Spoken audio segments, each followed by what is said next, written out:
Hello बच्चों, केम छो? जय स्वामीनारायण।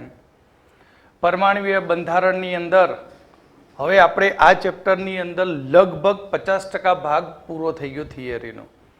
ચેપ્ટર લેન્ધી છે પણ ખૂબ જ અગત્યનું ચેપ્ટર છે. જો અહીંયા તમારો બેઝિક કોન્સેપ્ટ હવે પછી જે શરૂ થશે 2 લેક્ચર પછી, એની અંદર બેઝિક કોન્સેપ્ટ જો કમજોર રહ્યો, નબળો રહ્યો, તો સમજી લો આગળના બધા ચેપ્ટરની અંદર ઓટોમેટિક વિકેટ પડી જશે. હિટ એન્ડ રન ચાલુ કર્યું ચેપ્ટર, ખબર ના પડી, ચલો મૂકી દો, બંધ કરી દો, આ તો બોગસ છે, પલ્લે જ નહીં પડતું. એટલે હવેથી જે લેક્ચરો સ્ટાર્ટ થશે એ તમારું છેક 11th થી સ્ટાર્ટ કરી ઇનઓર્ગેનિકના 12થના ચેપ્ટરો પૂરા થાય ત્યાં સુધીનો ખૂબ જ અગત્યનો પોર્શન શરૂ થશે 2 લેક્ચર પછી. 2 થાય 3 થાય, ક્યાંક વચ્ચે દાખલા પણ હું લઈ લઉં. તો વિદ્યાર્થી મિત્રો, કેટલાક વિદ્યાર્થીઓ છે કે જે રેગ્યુલર વિડીયો લેક્ચર જોતા નથી, જેમને સબસ્ક્રાઈબ કર્યું છે, બરાબર. તો વિદ્યાર્થીઓ મિત્રોને વિનંતી કે જે પણ વિડીયો લેક્ચર મૂકું છું એનો રેગ્યુલર વોચ કરો અને પછી તેનો અભ્યાસ કરો. આ વિડીયો લેક્ચરોની અંદર તમે જોયું હશે કે ચોપડીની અંદર જે ઇન્ફોર્મેશન આપી એનસીઈઆરટીની એના કરતાં થોડીક વધારે માહિતી આપું છું, જે તમારી નીટમાં પણ ઉપયોગી બને અને JEEમાં પણ ઉપયોગી બને. આટલું બધું clean, pure material, pure video લેક્ચરની અંદર ફક્ત હું જ તમને આપું છું, બરાબર. ક્યાંથી કેવી રીતે સૂત્ર બને છે, ક્યાંનો યુઝ થાય, એ બધી જ સમજ હું તમને વિડીયો લેક્ચરમાં આપું છું. ફક્ત તમારું કામ એક જ છે, વિડીયો લેક્ચરને શાંતિથી જોવાનો અને ખાસ તો સમજવાનું શું કહેવા માગે છે સર, થિયરીમાં કયો કોન્સેપ્ટ ચાલી રહ્યો છે, એનું સૂત્ર કેવી રીતે ઉપયોગમાં કરવું, એ બધું તમારે અન્ડરસ્ટેન્ડિંગ કરવાની. તો જેથી કરીને તમને ખૂબ જ સહેલું બની જાય ચેપ્ટર તમારા માટે. ચેપ્ટર ખૂબ જ લેન્ધી છે પણ અગત્યનું પણ એટલું બધું છે.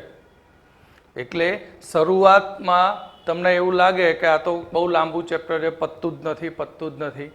પણ જ્યારે કોઈ મકાન બનાવતા હોય ત્યારે સૌથી પહેલાં આપણે પાયા ખોદવા પડે. પાયા ખોદવાનું કામગીરી અઠવાડિયા સુધી ચાલે. 5 ફૂટનો ખોદે, કોઈ 10 ફૂટનો ખોદે, જેટલી એની તાકાત હોય પૈસા ખર્ચવાની. પણ એ પાયામાંથી બહાર આવતી વખતે એ ખૂબ જ વધુ સમય લાગે. મકાન બનાવતા રોજે રોજ કડિયા આવે, મજૂરી આવે, બધું આવે, તો 3 મહિને જમીન ઉપર પાયો આવે અને એ પાયો મજબૂત બને પછી ઉપર જે બાંધકામ થતું હોય કન્સ્ટ્રક્શનનું એ 2 મહિનામાં કમ્પ્લીટ થઈ જાય. તો અહીંયા પણ 11 સાયન્સમાં એવું છે કે ચેપ્ટરો બધા લેન્ધી છે પણ એ બેઝિક પાયો છે સાયન્સનો, બરાબર. સાયન્સ માટેનો બેઝિક પાયો છે. એ કમ્પ્લીટ હોય તો ઉપરનું કન્સ્ટ્રક્શન એટલે ઉપરના જે ચેપ્ટરો આગળ જે ભણવાના છે 12માં એ તમારા માટે ખૂબ જ સહેલા થઈ જશે. જે ચેપ્ટર પતાવતા આપણે અહીંયા 18, 20 લેક્ચરો બની જાય, ત્યાં તમારે એટલી જ લેન્થના ચેપ્ટરો હોય, એ લેક્ચરો 8 ચેપ્ટર, એ ચેપ્ટર ભલે લેન્થમાં મોટું હોય પણ એ મિનિમમ 8 થી 9 લેક્ચરમાં ફિનિશ થઈ શકે છે. પણ એ ક્યારે? જ્યારે તમારું અહીંયા કોન્સેપ્ટ બધું ક્લિયર હોય તો વિદ્યાર્થી મિત્રો, એક ખાસ વિનંતી કે વિડીયો લેક્ચર તમે બધા એટેન્ડ કરો, શાંતિથી એને જુઓ, એની નોટ્સ બનાવો અને નોટ્સ જોઈને એનું વારે ઘડીએ રિવિઝન કરો. અને ફ્રી ટાઈમ મળે એટલે તમે ફરીથી વિડીયો વોચ કરો. હું ચેનલ ચલાવવા માટે નથી કહેતો, પણ જેટલું તમે એકવાર વિડીયો વોચ કરીને પછી નોટ્સ બનાવેલી હશે, ફરીથી તમે વિડીયો જોશો તો તમને બધો જ કોન્સેપ્ટ આખા લેક્ચરનો ઓટોમેટિક, બરાબર, જાણે ઊંઘ્યા હોય ને સ્વપ્ન આવતું હોય એ રીતે બધું જ તમારી આગળ, આંખની આગળ રિલીઝ થઈ જશે. એટલે વિડીયો લેક્ચર ખાસ જોવા, વારે ઘડીએ રિવિઝન કરો. વાંચવાનો ચલો કંટાળો આવે તો એક વખત જોયેલા છે, નોટ્સ બનાવી લઈએ, નોટ્સ 2-3 વખત વાંચીએ, તો વિડીયો ખાલી જો કરો. વિડીયો જો કરશો તો પણ તમને મિનિમમ 3 થી 4 વખત વિડીયો જોશો એટલે ઓટોમેટિક તમારું એ ચેપ્ટર, એ ટોપિક, એ પ્રશ્ન તમારું કમ્પ્લીટ ક્લિયર થઈ જશે. અને બીજું કે વિદ્યાર્થી મિત્રો, તમે તમારા બીજા પણ ફ્રેન્ડ હોય તેમને પણ કહો કે અહીં Satyam chemistry zone YouTube channel ઉપર કેમિસ્ટ્રીની અંદર પૂરેપૂરા કોન્સેપ્ટ ક્લિયર કરવામાં આવે, જે નીટનો પણ હોય, જીનો પણ હોય, એ બધું જ અહીંયા તમને શીખવાડવામાં આવે છે. તો બીજા વિદ્યાર્થી મિત્રોને કહેજો કે આપણી ચેનલ શેર કરે, સબસ્ક્રાઈબ કરે અને કોમેન્ટ તો અચૂક કરે. તો હવે આપણે જોઈએ આગળ દ્રવ્યની દ્વૈત વર્તણૂક. આપણે આગળ અત્યાર સુધી ભણી ગયા પ્રકાશને દ્વૈત વર્તણૂક છે. પ્રકાશને આપણે વિદ્યુત ચુંબકીય વિકિરણ કહ્યું હતું. ન્યૂટનના સમયમાં જ આપણે પ્રકાશને કહ્યું હતું કે પ્રકાશ કણ પ્રકૃતિ ધરાવે છે. એટલે આપણે અહીંયા શરૂઆત પહેલા ત્યાંથી કરીએ પ્રકાશથી. તો પ્રકાશની બે પ્રકૃતિ છે તે તમે ભણી ગયા. કઈ બે પ્રકૃતિ છે બેટા? કણ પ્રકૃતિ. કઈ પ્રકૃતિ? કણ પ્રકૃતિ. અને બીજી છે પ્રકાશની તરંગ પ્રકૃતિ. તો અહીં આઇન્સ્ટાઈન નામના વૈજ્ઞાનિકે પ્રકાશની કણ પ્રકૃતિ સ્વીકારી. કોને?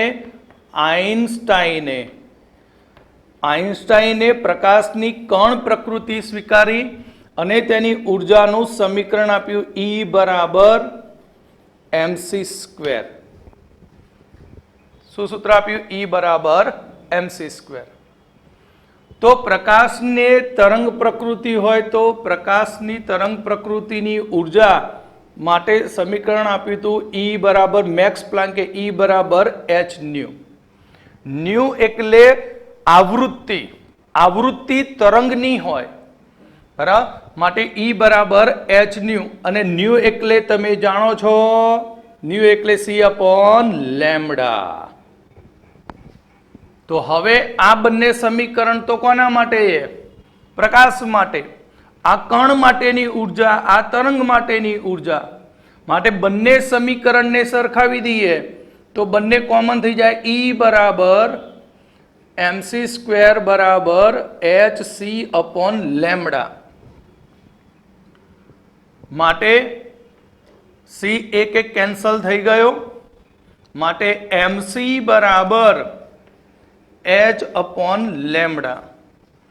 માટે કહી શકાય કે લેમ્બડા બરાબર h/mc.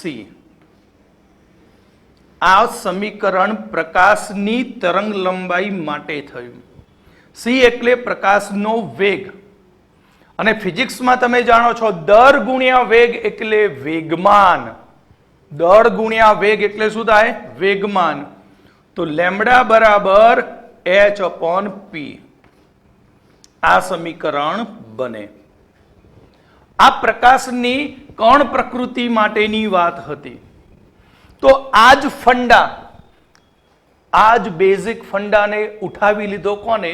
દ બ્રોગલી નામના વૈજ્ઞાનિકે. કોને ઉઠાવ્યો? દ બ્રોગલીએ. તો 1924 ફ્રેન્ચ ભૌતિક શાસ્ત્રી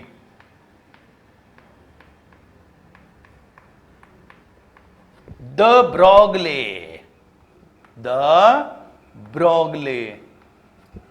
તો દ બ્રોગલીએ આ જ ફંડા એ અતિ સૂક્ષ્મ કણ ઉપર વાપરી દીધો. ઇલેક્ટ્રોન, પ્રોટોન અને ન્યુટ્રોન માટે. તો ઇલેક્ટ્રોન, પ્રોટોન અને ન્યુટ્રોન દરેક દળ ધરાવે છે. તો તેના પરથી કહ્યું દ બ્રોગલીએ કે દ્રવ્ય જે છે, દ્રવ્ય એ વિકિરણની માફક દ્વૈત વર્તણૂક ધરાવે છે. દ્વૈત વર્તણૂક ધરાવે છે. એટલે વિકિરણની માફક દ્રવ્ય, તરંગ અને કણ પ્રકૃતિ ધરાવે છે.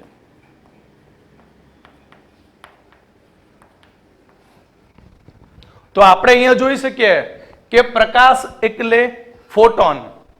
ફોટોનને જેમ તરંગ લંબાઈ અને વેગમાન છે તેમ દ્રવ્યને પણ તરંગ લંબાઈ અને વેગમાન હોવું જોઈએ.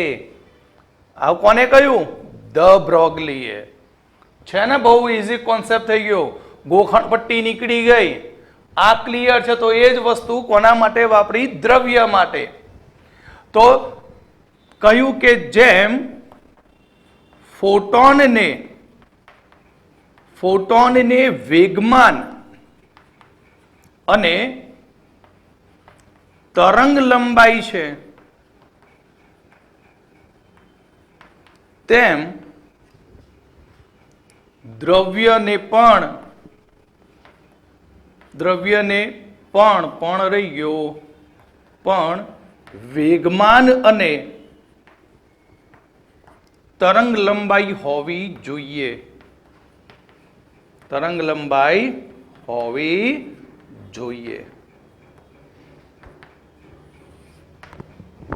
આથી ધ બ્રોગલીએ અતિ સૂક્ષ્મ કણ એવા ઇલેક્ટ્રોન માટે ની તરંગ પ્રકૃતિ માટે સમીકરણ આપ્યું. ઇલેક્ટ્રોન જેવા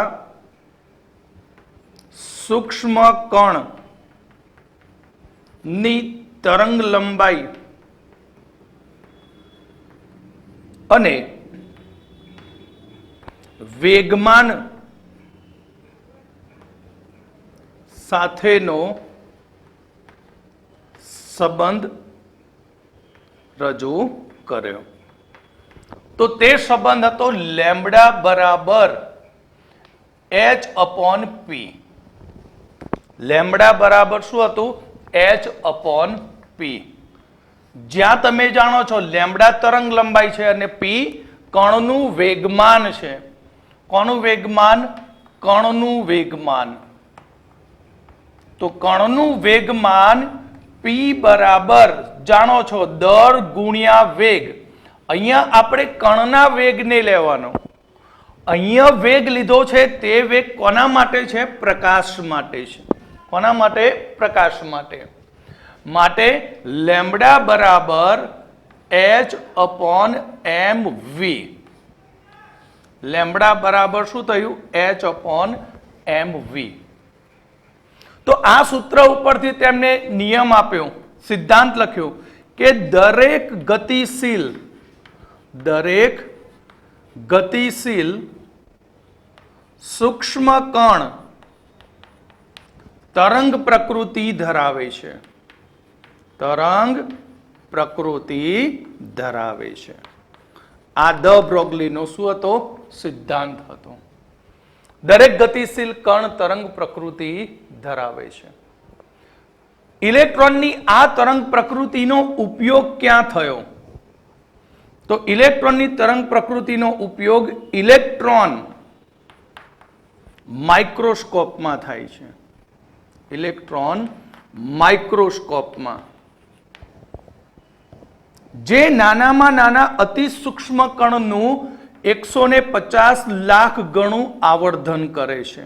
વસ્તુનું 150 લાખ ગણું આવર્ધન કરે, મેગ્નિફાઈડ કરી નાખે. મેગ્નિફાઈડ આવર્ધન કરવું મતલબ શું? કે આપણે ઇલેક્ટ્રોન પ્રોટોન હવામાં તરતા જોઈ શકીએ? ના. બેક્ટેરિયા પણ નથી જોઈ શકતા. તો ઇલેક્ટ્રોન માઇક્રોસ્કોપ વડે તે નાનામાં નાના પાર્ટિકલને 150 લાખ ગણો, 10 મિલિયન ગણો શું કરે? મોટો કરી નાખે. બરાબર? કોને આધારે? ઇલેક્ટ્રોનની તરંગ પ્રકૃતિની મદદથી. તો ઇલેક્ટ્રોનની તરંગ પ્રકૃતિનો ઉપયોગ ક્યાં થાય? એમસીક્યુમાં પૂછાય. તો ઇલેક્ટ્રોનની તરંગ પ્રકૃતિનો ઉપયોગ ઇલેક્ટ્રોન માઇક્રોસ્કોપમાં થાય છે. તો પ્રશ્ન એમ થાય કે આપણે બાયોલોજીની લેબની અંદર જે સૂક્ષ્મદર્શક યંત્ર છે તેમાં કોનો ઉપયોગ થાય? તો સૂક્ષ્મદર્શક યંત્રની અંદર સૂક્ષ્મદર્શક યંત્રમાં પ્રકાશની તરંગ પ્રકૃતિનો ઉપયોગ થાય છે. કોનો ઉપયોગ થશે? પ્રકાશની તરંગ પ્રકૃતિનો ઉપયોગ થાય છે. તો દરેક ગતિશીલ કણ તરંગ પ્રકૃતિ ધરાવે છે અને તેની આ તરંગ પ્રકૃતિનો ઉપયોગ ઇલેક્ટ્રોન માઇક્રોસ્કોપ સાધનમાં થાય છે, જેની મદદથી કોઈ પણ વસ્તુને 150 લાખ ઘણું આવર્ધન કરી શકાય છે. તો અહીંયા આપણે જોઈ શકીએ કે લેમ્બડા ચલે છે 1/m, વ્યસ્ત સંબંધ છે એક, અને બીજું છે લેમ્બડા ચલે છે 1/v, વેગ. તો કહી શકાય કે કણનું દળ વધતું જાય તેમ તરંગ લંબાઈનું મૂલ્ય ઘટતું જાય છે. જો આ નિયમ કોના માટે વાપર્યો? ગતિશીલ સૂક્ષ્મ કણ માટે. મોટા પદાર્થ માટે આ નિયમ લાગુ પડતો નથી. આ એની મર્યાદા છે. શું છે એની મર્યાદા? તો મર્યાદા આપણે પછી જોઈએ. ઓકે, તો દ બ્રોગ્લીનો દ્રવ્ય તરંગ સિદ્ધાંત તમને ખબર પડી ગઈ હશે. સાવ સહેલું છે. બધા સૂત્ર અહીંયાથી ગોખાઈ નાખાઈ જાય, આપણે ગોખવાનું નથી. આપણે પ્રકાશથી સ્ટાર્ટ કર્યું અને કેવી રીતે લેમ્બડાનું સૂત્ર બન્યું હતું તેનો યુઝ આ રીતે દ બ્રોગ્લી અંકલે કરેલો.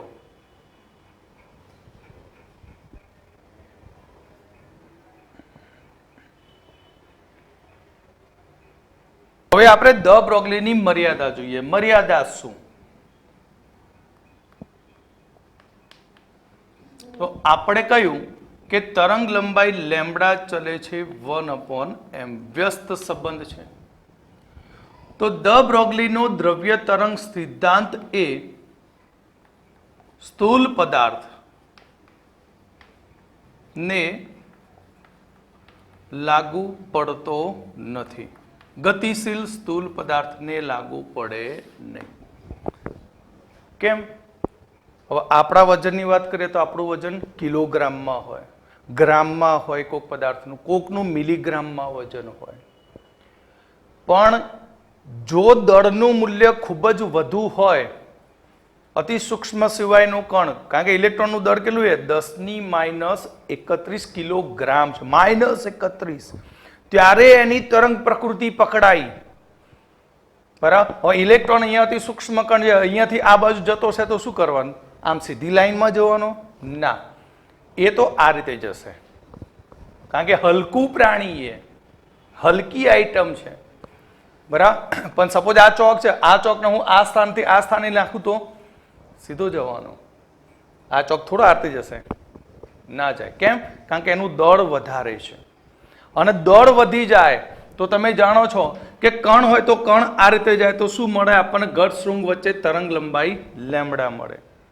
પણ દળ મોટું હોય તો આ રીતે જાય, અને જાય તો એનું આપણને કલ્પીએ ના શકીએ કે એની તરંગ લંબાઈ કેટલી હશે. તરંગ લંબાઈ અતિ સૂક્ષ્મ થાય, જે આપણે પ્રાયોગિક રીતે ક્યારેય માપી શકતા નથી. તો અહીં મર્યાદા એ છે કે સ્થૂલ પદાર્થ માટે આ નિયમ લાગુ પડતો નથી, કારણ કે પદાર્થનું દળ એમ વધે તેમ તરંગ લંબાઈનું મૂલ્ય અતિ સૂક્ષ્મ થાય છે.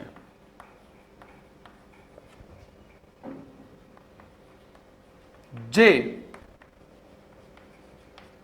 પ્રાયોગિક રીતે માપી શકતા નથી. ગણતરી કરવી હોય તો કરી શકાય સૂત્રની મદદથી. બરાબર. ક્રિકેટનો બોલ ફેંકેલો છે 200 ગ્રામ વજન વાળો, તો એ ક્રિકેટના બોલની તરંગ લંબાઈ કેટલી? તો લેમ્બડા બરાબર h/mv લગાવીને ગણતરી કરી નખાય. પણ એ વાસ્તવમાં આપણે માપી શકીએ નહીં. ખાલી થિયરિટિકલ સૂત્ર ઉપરથી ગણતરી કરી શકાય.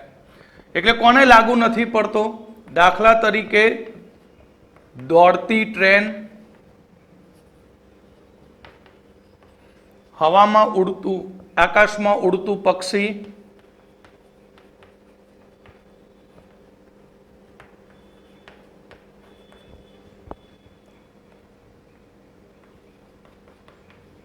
ફેંકેલો ક્રિકેટ બોલ, ફૂટબોલ, વોલીબોલ, દોડતું ગધેડું, ઉડતી ચકલી, ઉડતું પોપટ, ઉડતી મેના. બરાબર. આ કોઈના માટે આ નિયમ લાગુ પડે નહીં, કારણ કે તરંગ લંબાઈનું મૂલ્ય કેવું બની જાય? અતિ સૂક્ષ્મ, જે પ્રાયોગિક રીતે માપી શકાતું નથી. તો આનો પુરાવો કોને આપ્યો? ધ બ્રોગલી સાહેબે કહ્યું કે દરેક ગતિશીલ કણ તરંગ પ્રકૃતિ ધરાવે છે, તો એનો પુરાવો હોવો જોઈએ.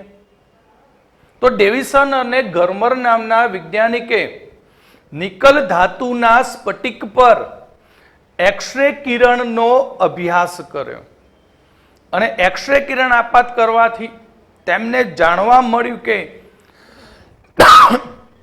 ક્ષ કિરણની જેમ ઇલેક્ટ્રોનનું પણ વિવર્તન અને વ્યતિકરણ થઈ શકે છે. જો ઇલેક્ટ્રોનનું વ્યતિકરણ અને વિવર્તન થાય તો આ બે ઘટના તો આગળ ભણી ગયા. કોના માટે હતી? તરંગ માટે. કોના માટે હતી? તરંગ માટે. તો હવે આનો આપણે પુરાવો જોઈએ. પુરાવો કોને આપ્યો? તો ડેવિસન અને ગર્મર નામના વૈજ્ઞાનિકે. ગર્મર નામના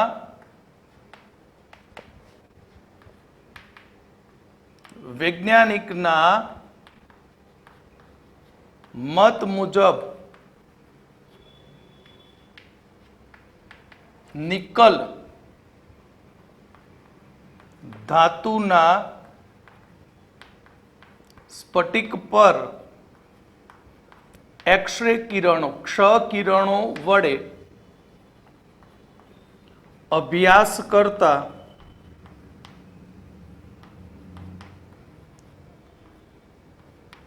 જાણવા મળ્યું કે ક્ષ કિરણની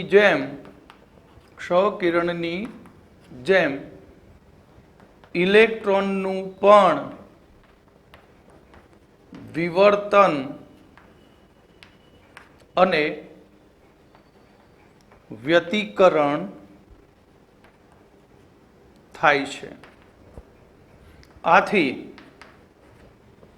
કહી શકાય કે ઇલેક્ટ્રોન તરંગ પ્રકૃતિ ધરાવે છે.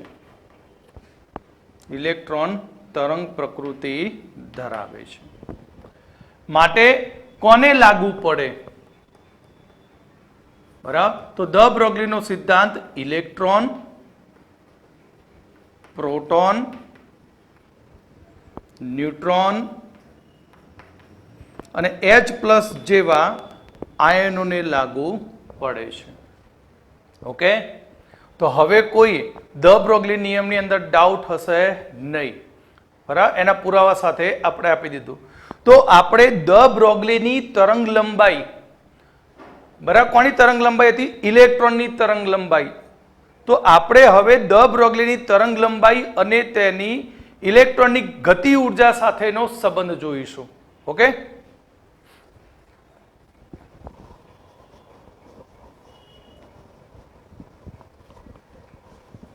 હવે આપણે સંબંધ મેળવીએ. This is most important for NEET and JEE. बच्चे ये है ना टॉपिक, बराबर, એ નીટ અને જી માટે અગત્યનો છે.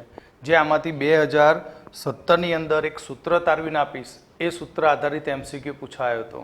બરાબર. ચોપડીમાં જોઈને થાકીને મળી જાઓ પણ જોઈને હળદ નહીં. પણ સાવ સહેલું છે યાર, બધું ભણેલું છે. ભણેલા માલનો યુઝ કરતા શીખવાનું છે આપણે. જેટલી ખોપડીમાં હોય એને બહાર કાઢવાનું અને એને સંબંધોમાં મેળવવાનું. તો આપણે અહીંયા હવે આપણે તરંગ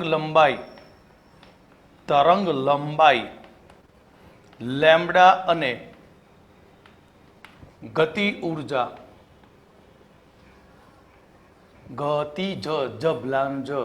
જમરૂખનો જ, ગતિજ ઉર્જા, કાઇનેટિક એનર્જી KE વચ્ચેનો સંબંધ મેળવીશું.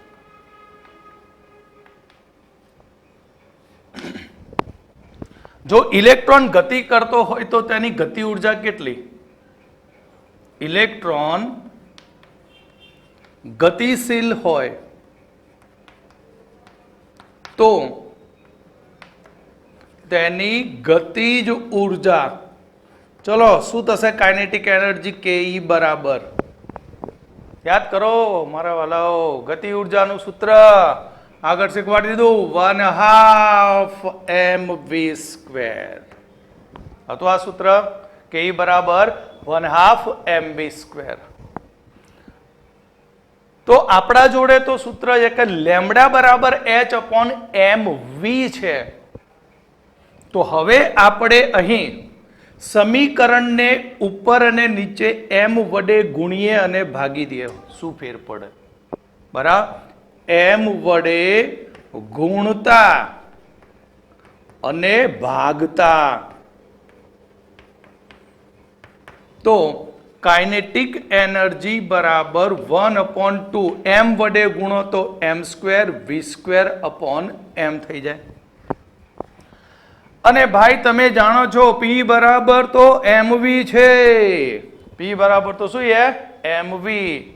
માટે કાઇનેટિક એનર્જી કે E બરાબર 1/2 p²/m થાય. તો વેગમાન p² બરાબર 2mke કાઇનેટિક એનર્જી. માટે P બરાબર 36/√2m કાઇનેટિક એનર્જી. આ થયું વેગમાન અને કાઇનેટિક એનર્જી સાથેનો સંબંધ. કયા? સૂક્ષ્મ કણોની, સૂક્ષ્મ કણોના વેગમાન અને ગતિ ઉર્જા સાથેનો આ એક અગત્યનો સંબંધ મળી ગયો. તો આપણું દ બ્રોગલી સમીકરણ શું હતું? કે દ બ્રોગલે નું સમીકરણ હતું. સમીકરણ હતું, યાદ કરો શું હતું? કે લેમ્બડા બરાબર h/p. મૂકી દઈએ હવે આ સૂત્રમાં કિંમત. માટે તરંગ લંબાઈ લેમ્બડા બરાબર h/√2mke.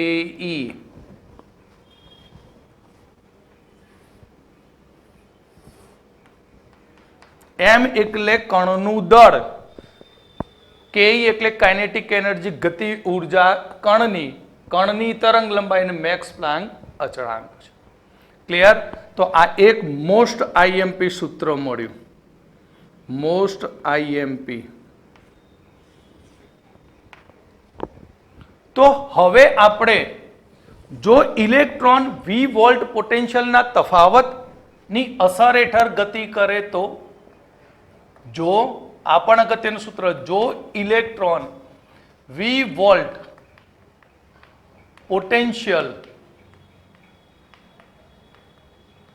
ની અસર, v volt potential, v volt potential ના તફાવત ની અસર હેઠળ ગતિ કરે તો, એટલે આ રીતે કે આ બે પ્લેટ છે, એનોડ અને કેથોડ. કઈ બે પ્લેટ? એનોડ અને કેથોડ. આ નેગેટિવ પ્લેટ અને આ પોઝિટિવ પ્લેટ. બરાબર. શરૂઆતમાં ઇલેક્ટ્રોન અહીંયા છે તો એ ઇલેક્ટ્રોનની કાઇનેટિક એનર્જી કેવી હોય? 0. કેમ? સ્થિર સ્થિતિમાં છે. બરાબર. તો હવે આ ઇલેક્ટ્રોનને આપણે એક્સિલેટ કરીએ v વોલ્ટ પોટેન્શિયલની અસર હેઠળ. તો v વોલ્ટની અસર હેઠળ ઇલેક્ટ્રોન ગતિ કરીને આ પ્લેટ ઉપર આવી જશે અને અહીંયા આવશે ત્યારે તેની potential energy Pe, delta Pe કેટલી થાય? તો અહીંયા આપણી મળશે કાઇનેટિક એનર્જીનો તફાવત Ke. તો કાઇનેટિક એનર્જી બરાબર શું થઈ જશે? Potential energy. કેમ? કારણ કે v વોલ્ટની અસર હેઠળ ઇલેક્ટ્રોન ગતિશીલ થયો અને એ ગતિશીલ થઈને આ પોઝિશન ઉપર પહોંચે ત્યારે એને પોટેન્શિયલ એટલે કે સ્થિતિ ઉર્જા મળી જાય, કારણ કે ઇલેક્ટ્રોન અહીંયા ચપકી જવાનો. તો કાઇનેટિક એનર્જીના તફાવતમાં શરૂઆતની કાઇનેટિક એનર્જી કેવી થઈ જાય? 0 થઈ જાય. બરાબર. એટલે કાઇનેટિક એનર્જીનો તફાવત લઈએ તો Ke2 - Ke1 બરાબર ડેલ્ટા પોટેન્શિયલ એનર્જી. તો Ke1 તો 0 શરૂઆતમાં, તો આપણે ફક્ત લખી દઈએ કાઇનેટિક એનર્જી Ke2 બરાબર ડેલ્ટા પીઈ. તો ડેલ્ટા પીઈ એટલે શું? Q ઇન્ટુ વી. Q એટલે વીજભાર, ઇલેક્ટ્રોનના વીજભારની વાત કરે, અને વી વોલ્ટની અસર હેઠળ ઇલેક્ટ્રોન અહીંયા શું કરે? ગતિશીલ. સ્મોલ q મૂક્યો તો પણ ચાલશે, qv કરશો તો પણ. તો આપણા જોડે કાઇનેટિક એનર્જી બરાબર શું મળ્યું સૂત્ર? qv. તો તરંગ લંબાઈ લેમ્બડા બરાબર h અપોન રૂટ 2mqv. આ કોના માટે આપણે સૂત્ર તારવ્યું? ગતિશીલ સૂક્ષ્મ કણ માટે. બરાબર. તો આ પણ સૂત્ર ખૂબ જ અગત્યનું છે. ક્યારે વાપરવાનું? કે જ્યારે એક્ઝામની અંદર દાખલામાં કહ્યું હોય કે વી વોલ્ટ પોટેન્શિયલની અસર હેઠળ ઇલેક્ટ્રોન ગતિ કરે છે ત્યારે કાઇનેટિક એનર્જીની જરૂર પડે નહીં. જેટલો વોલ્ટેજ આપ્યો એ વોલ્ટેજ ઇન્ટુ ક્યુ. ક્યુ એટલે વીજભાર. બરાબર. એનું મૂલ્ય કેટલું? 1.602 ગુણ્યા 10⁻19 ઘાત કુલમ. ઓકે. આ સૂત્ર તમારે નીટ અને જી એ પણ એડવાન્સ આઈઆઈટીમાં પણ ઉપયોગી બને.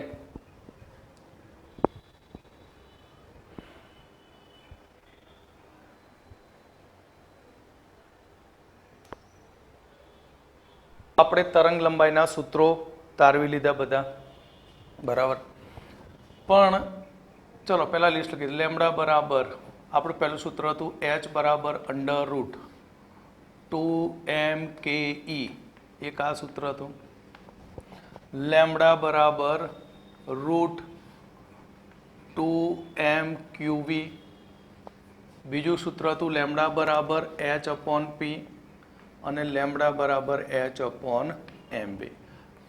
આ દ બ્રોગલીની તરંગ લંબાઈ માટેના જુદી જુદી પરિસ્થિતિ માટેના સૂત્રો છે. મોસ્ટ આઈએમપી છે. પણ હું ફક્ત દ બ્રોગલીનો આ સિદ્ધાંત ઇલેક્ટ્રોન માટે જ વાપરું તો નોંધ, એક નવું સૂત્ર ટ્રીક બની જશે. બરાબર. જો ઇલેક્ટ્રોન વી વોલ્ટની અસર હેઠળ ગતિશીલ હોય તો તરંગ લંબાઈ માટેનું એક શોર્ટ સૂત્ર બની જાય કે આપણા જોડે સૂત્ર કે લેમ્બડા બરાબર h upon route 2mqv. q એટલે ઇલેક્ટ્રોનનો ચાર્જ. ઇલેક્ટ્રોનનો વીજભાર કેટલો છે? 1.602 ગુણ્યા 10⁻19 ઘાત કુલમ. h પ્લાન્ક અચળાંક 6.626 ગુણ્યા 10⁻34 ઘાત જૂલ સેકન્ડ. m એટલે ઇલેક્ટ્રોનનું દળ 9.1 ગુણ્યા 10⁻31 કિલોગ્રામ. વી વોલ્ટ તો બદલાતો રહે. વી વોલ્ટ શું થાય? બદલાતો જાય. વીજભાર અચળ, h અચળ અને ઇલેક્ટ્રોનનું દળ પણ અચળ. તો આ બધી કિંમતો મૂકતા સાદુરૂપ આપીએ ત્યારે એક સૂત્ર મળશે આ રીતે: અંડર રૂટ 150 ભાગ્યા વી એંગસ્ટ્રોમ. આ એક શોર્ટ ટ્રીક થઈ ગઈ. આ શું થઈ ગઈ? ટ્રીક થઈ ગઈ. આ સૂત્ર ફક્ત ઇલેક્ટ્રોન માટે જ લાગુ પડે, પ્રોટોન કે અન્ય કોઈ આયન માટે ના લાગુ પડે. કેમ? કારણ કે પ્રોટોન એટલે પરમાણ્વીય ક્રમાંક છે. ઝેડની કિંમત બદલાતી જાય, પ્રોટોનનો વીજભાર એના એ જ રહે, પણ ઝેડ બદલાતો જાય એટલે ઝેડ ઈ બદલાય. ઝેડ ઈ બદલાતો હોય ત્યારે આ સૂત્ર તમારે કમ્પલસરી કિંમતો મૂકીને ગણવો પડે. બરાબર. ડાયરેક્ટ તમે આ સૂત્ર ફક્ત કોના માટે વાપરી શકો? ઇલેક્ટ્રોન માટે જ. અથવા રૂટ કાઢી જોજો તો 12.23 ભાગ્યા અંડર રૂટ વી એંગસ્ટ્રોમ. બરાબર. આ બંને સૂત્રો એક જ છે, પણ ઓલવેઝ યુઝ આ સૂત્રનો જ કરવાનો. બરાબર. તો વિદ્યાર્થીઓ, અહીંયા મેં તમને દ બ્રોગલીની જે પણ સમજૂતી આપી છે એ ખૂબ જ એક્સ્ટ્રા આપેલી છે. બરાબર. પેમ્ફલેટ બનાવી રહ્યો છું, પણ પેમ્ફલેટની અંદર આ બધી ઇન્ફોર્મેશન હું ના નાખી શકું, કારણ કે પેમ્ફલેટની લેન્થ બહુ વધી જાય. બરાબર. ઓલરેડી અત્યારે 30 પેજનું તો થઈ ગયું છે પેમ્ફલેટ, 25-30 પેજનું. બરાબર. અને આ બધું જો નાની નાની વસ્તુઓ હું નાખતો જાઉં તો એક આખો મહાગ્રંથ બની જાય. તો વિદ્યાર્થીઓ, જે પણ એક્સ્ટ્રા વસ્તુ તમને દેખાય, બરાબર, એ તમારે નોટ્સમાં અલગ લખી રાખવી અને ઉપર હેડિંગ મારીને જ મૂકવાનું. એ નોટ્સ જ એ રીતે બનાવવાની. બરાબર. નોટ્સ બનાવી દેવાની, only use for NEET and JEE. બરાબર.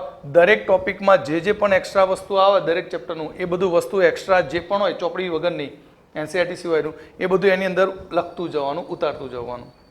બરાબર. જેથી તમને આગળ પ્રિપરેશન કરવા માટે નીટમાં પણ ઉપયોગી બને, જીમાં પણ ઉપયોગી બને. ઓકે.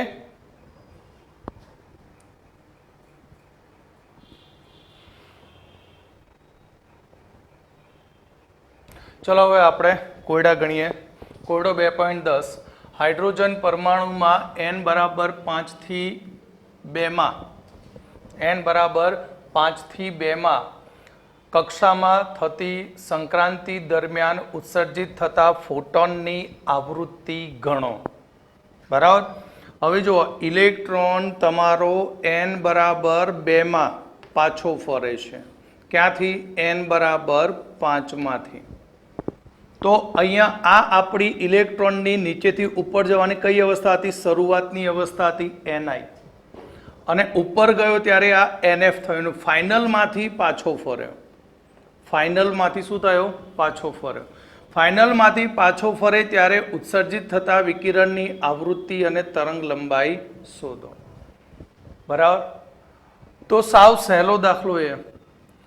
તો હું આપણે જે સૂત્રો બનાવ્યા એ સૂત્રો પ્રમાણે દાખલો ગણાવીશ. પછી ચોપડીમાં કેવી રીતે રીત આપી એની ખાલી હિન્ટ આપી દઈશ, આ રીતે ગણવાનું. પણ એ બધી બહુ લાંબી ગણતરી થઈ જાય. આપણા જોડે આવૃત્તિનું સૂત્ર એ કે ફોટોનની આવૃત્તિ ન્યુ બાર બરાબર 3.29 ગુણ્યા 10^15 1/ni² માઇનસ 1/nf². બરાબર. બધાને પ્રોબ્લેમ ક્યાં થાય છે દાખલો ગણવામાં કે સર આ પહેલું છે અને આ બીજું છે. બરાબર. અરે ભાઈ, શરૂઆત ક્યાંથી થઈ? ઇલેક્ટ્રોન તો થોડો કંઈ કુદરતી રીતે ડાયરેક્ટ ટપકવાનો છે. ઇલેક્ટ્રોન નીચેથી ઉપર ગયો, ઉપરથી નીચે આવે, એટલે શરૂઆતની અવસ્થા આ કહેવાય અને આ અંતિમ અવસ્થા. અંતિમમાંથી પાછો ફરે. કોઈ પણ દાખલો ગણો એટલે પહેલા આ આકૃતિ દોડ દો આ રીતે, એટલે તમને ni અને nf ડાયરેક્ટ મળી જાય. બરાબર. તો હવે આ કિંમતો મૂકી દઈએ કે 3.29 ગુણ્યા 10^15 છેદમાં 1/2² માઇનસ 1/5² માટે 3.29 ગુણ્યા 10^15 25 - 4 છેદમાં 25 ગુણ્યા 4. ભાઈ આ તો ખબર પડી ને, લસા લઈ લીધો LCM. 4 અને આ 25 તો 25 ઓમ જ્યાં 4 ઓમ જ્યાં નેચર 2 ગુણાઈ ગયા દબાદબ. બરાબર. માટે આવૃત્તિ ન્યુ બરાબર 3.29 ગુણ્યા 10^15 તો કેટલા રહ્યા? 21/25 ચોક 100. હવે સાદું રૂપ આપી દઈએ આનું. હવે આનું શું આપી દઈએ? સાદું રૂપ. તો 3. અરે ભાઈ ચાલુ તો કર. 3.29 ગુણ્યા 21/100 0.6909 into 10⁻15 માટે 6.909 ગુણ્યા 10⁻14 હર્ટ્ઝ અથવા સેકન્ડ ઇન્વર્સ. આ થઈ આવૃત્તિ. આ આન્સર થયો. ઓકે. હવે ફોટોનની તરંગ લંબાઈ.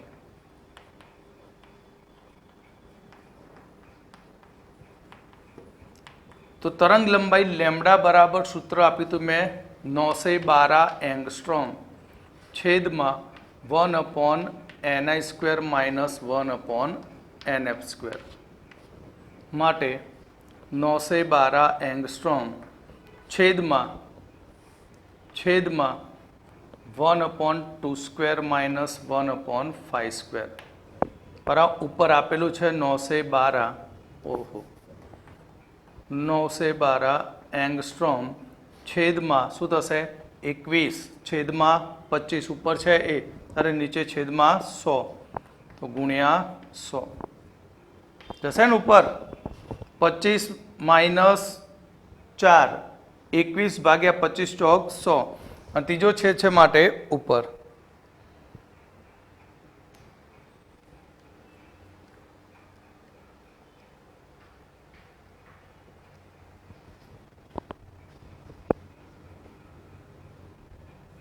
ચાર 2 8 એંગસ્ટ્રોમ. હવે આને તમારે પિકોમીટરમાં ફેરવવું છે, નેનોમીટરમાં ફેરવવું, સેન્ટીમીટરમાં, એ તમે ફેરવી શકો. તો આપણે ચોપડીમાં જોઈએ શામાં આન્સર આપ્યો એનો નેનોમીટરમાં છે. શેમાં? એ નેનોમીટરમાં. તો તરંગ લંબાઈ લેમ્બડા બરાબર 4.42.8 ગુણ્યા 10⁻10 મીટર. 10⁻ કેટલી ઘાત કરી? 10. હો, ઉપર આ મૂક્યું તે માટે 434.28 ગુણ્યા 10⁻9 લખી શકાય મીટર. માટે 4 નેનોમીટર.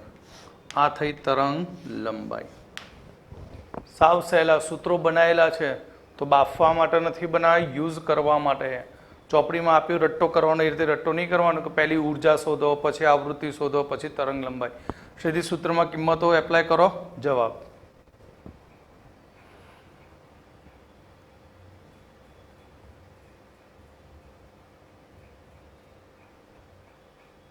હવે જો એનસીઆરટી મુજબ આ એનઆઈ કહેવાય.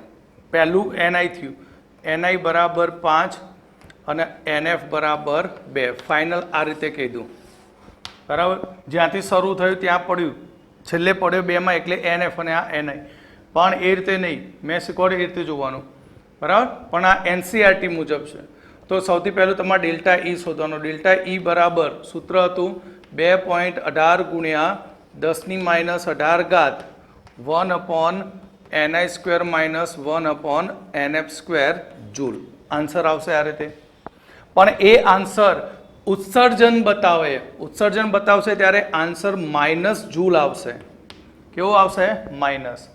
જ્યારે એક્ઝામ્પલ ગણતા હોય તો માઇનસ નિશાની એ શું સૂચવે સમજવાનું. ઉર્જામાં કે ઉર્જામાં માઇનસ નિશાની એ ઉત્સર્જન બતાવે. પછી દાખલો આગળ ગણવા માટે એ ઉર્જાનો ઉપયોગ કરો ત્યારે એને પ્લસ લેવાની. તો હવે આ ઈ મળી ગયું. હવે આવૃત્તિ શોધવાનું સૂત્ર શું હતું આપણા જોડે? હતું ડેલ્ટા ઈ બરાબર એચ ન્યુ. માટે ન્યુ બરાબર ડેલ્ટા ઈ અપોન એચ. તો અહીંયા જે આન્સર આવે પોઝિટિવ કરી એચ પોઝિટિવ કરી મૂકી દો, સાદુરૂપ આવૃત્તિ મળે. આન્સર એના એ જ આવશે. તરંગ લંબાઈ કે શોધવાની તો પણ શોધી શકાય. આવૃત્તિ મળી ગઈ તો તરંગ લંબાઈ લેમ્બડા બરાબર શું થશે? લેમ્બડા બરાબર સી અપોન ન્યુ. કેમ આમ છે? બરાબર. આટલા સ્ટેપમાંથી ગણતરી કરવાની થાય. પણ આપણે ભણી ગયા, સૂત્રો તૈયાર કર્યા, શું કરો? આ બધી કરવાની જરૂર ઝંઝટ. સીધી સૂત્રમાં કિંમતો મૂકો, ડાયરેક્ટ આન્સર. બરાબર.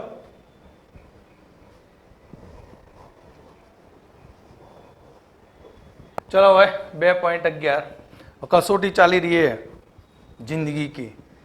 બરાબર. કસોટી જિંદગી કી એટલે જે આગળ સૂત્રો શીખવાડે એ સૂત્રોનું આપણે અહીંયા શું કરી રહ્યા?